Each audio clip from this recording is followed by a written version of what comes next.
the Jamaica Foundations for Competitiveness and Growth project. Component 3 of the FCGP is the small business component. It's over $20 million US, and it focuses on supply chain grants and loans. The first component, which deals with grants, are investments in groups of companies. The next component is a loan, and those loans are focused on any intervention that a small business believes or can propose in a very uniformed manner. The loans are available for as tiny a company as possible, and as long as you are within the micro, small, and medium-sized category. This is your loan, the FCGP. The Jamaica Business Fund is first and foremost a partnership between the Government of Jamaica and the World Bank. It is a grant facility that is firmly focused on private sector growth and development. A supply chain is a group of interrelated private sector entities that are working together towards a particular set of commercial objectives. The anchor firm is a player within the supply chain that brings to the supply chain market access, market knowledge, and market intelligence. And essentially, within the JBF framework, helps to organize and manage the supply chain for its implementation success. The training that we get, it may help us to be a better farmer and a better businessman. So we love the training that we get and we'll continue to use it. We have 18 employees in the past, that is last year, and this year we're going to increase for picking peppers. We'll maybe use 30 at this year, and that is 30 at different families. So we're glad for the support that we can push forward.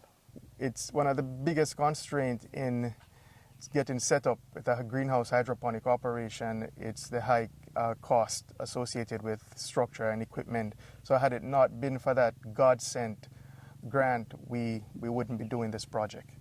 With the greenhouse agriculture, we can increase our output by about 400%. We can be more efficient with our labor, our inputs really, our fertilizer, our water, our labor. And as a result, we realize more in profits. So it's a switch from the extensive field agriculture to a more intensive production, and we see an increase in yield and an increase in quality. With Grace, it's a sweetheart deal because whatever we produce, we will supply Grace. It allows the farmer to concentrate on growing and not the marketing. We work very closely with the farmers to supply all the raw materials that our factory needs to process into finished products. We don't leave it a chance to buy these raw materials. We develop a very close working relationship with our farmers. So through this program, we fix two of the major problems that impact agriculture, where farmers don't have a guaranteed market and processors have fluctuating prices. So this contract model that we have solves that problem. We've done 2 projects with the help and partnership of JBF to increase capacity in our supply chains. Jamaica's annual production of pepper is only 0.007% of the international market for pepper mash.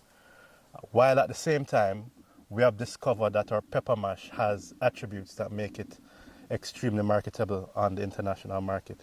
And through the association with JBF and the support that they have given, that is our objective for our small farmers. We want every farmer in our network that is currently small to be able to see on a horizon where he will become medium-sized. So before the JBF program, our average farm size was 2 to 3 acres. Since the JBF program, our average farm size is between 5 and 7 acres. One of the main objectives of this project was that we would improve the yields of our farmers, and we're happy to report that we were able to double their yields within the 2-year period. Our primary focus in training for farmers has been in agronomy. We have a good relationship with Jamaica Standard Products. For instance, sometimes cash flow is tight and we need input of fertilizer especially. and we are able to get credit from JSP to apply the fertilizer on a timely basis. Employment for them in the early part of the year when it is pruning time, they would sometimes not having anything to do, but I am able to afford to call them in to assist me with the pruning and the shade regulation, and sometimes with the fertilizer and application of organic fertilizer. I was getting just over 50 boxes to the acre. Last year, and especially last year, I did close to 100. And what I am seeing, I am projecting that next year I will clear 100 easily. Unicorn Jamaica Limited is the largest furniture and appliance retailer in Jamaica, and we have seen over the years increased demand for locally provided furniture items in particular. Problems that we see being solved with this project: one is the consistent supply of locally supplied furniture items. In addition, we think it will help with the finish and the quality of the products so that we can compete with any first world product. In addition, they will also get the expertise from specialists or experts already in the industry by them coming down and sharing, their best practices in terms of how do you stand, how do you finish. There's been a good working relationship going thus far. Well, with this grant, we'll be able to save some cost in certain ways. It involves solar lighting for the entities, so that will help to reduce costs. It will give us greater design capabilities so that you'll get more attractive products.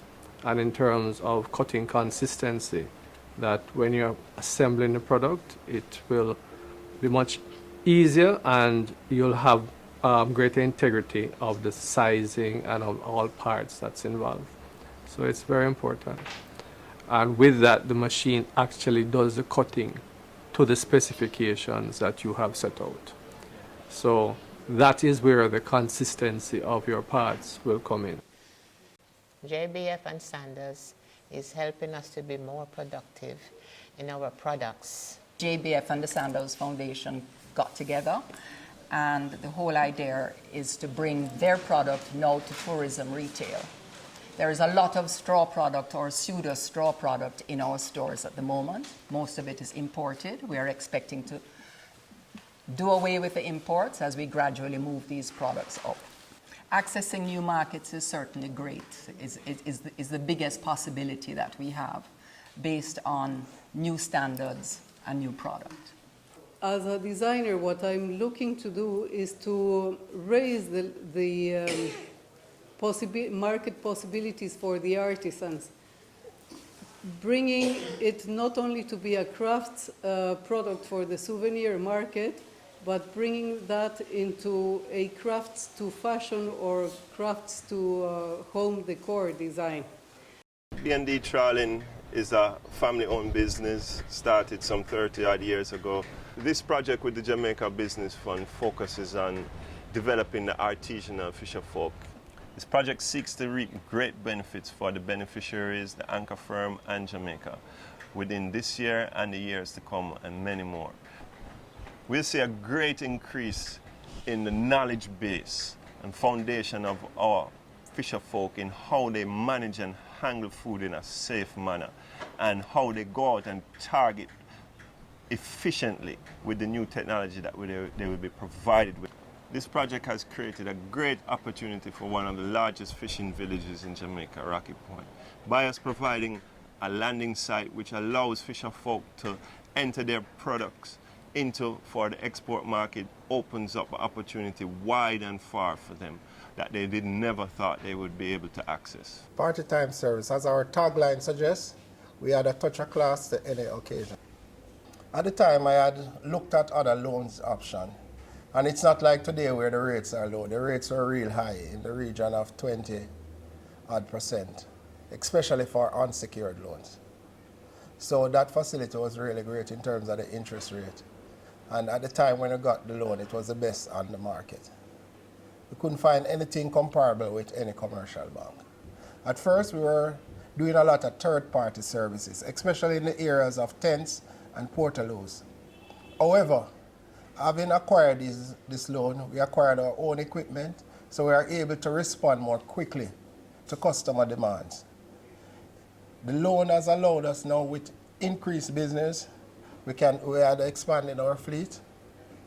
The loan allowed us to purchase the equipment. Now the revenues from those equipment have allowed us to expand our fleet, expand our employees. So it's a win-win for me with this DBJ loan. Phase 3 is a full-service television, multimedia, content production, and event execution company. In the late 90s, where interest rates got out of hand, I remember, having to access loans at 30% and 40%, or at that time, smartly, not accessing loans.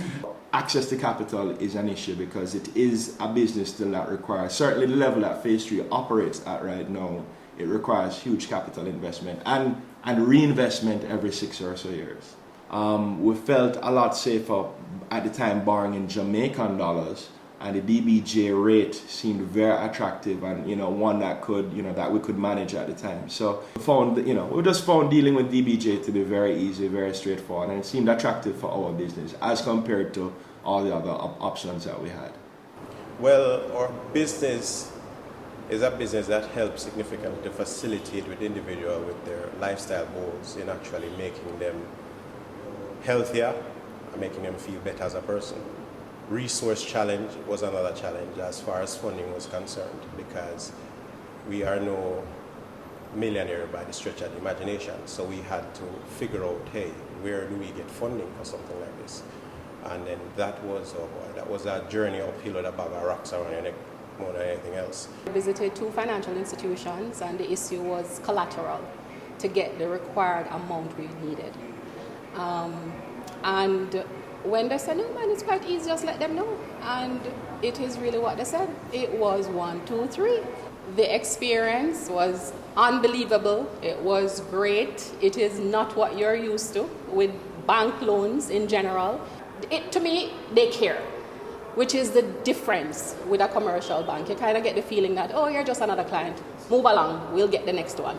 DBJ, I felt important. I felt like they wanted me to start the business, and they're prepared to do what was necessary to help.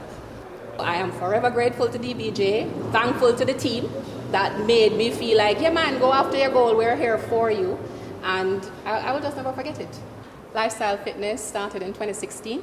We have 2 locations. We started with the Portmore location because that's where we lived. So we actually started our first club in Portmore at Sovereign Portmore, and it was a win. Everybody loved it. Most persons, however, worked in Kingston had a challenge leaving work through traffic to get to that location. So they kept saying, when are you guys doing one in Kingston? You need to put one there for more convenience. And so we felt that we needed to, in short order, open a second location, and so we're now here at 7 Trinidad Terrace in New Kingston.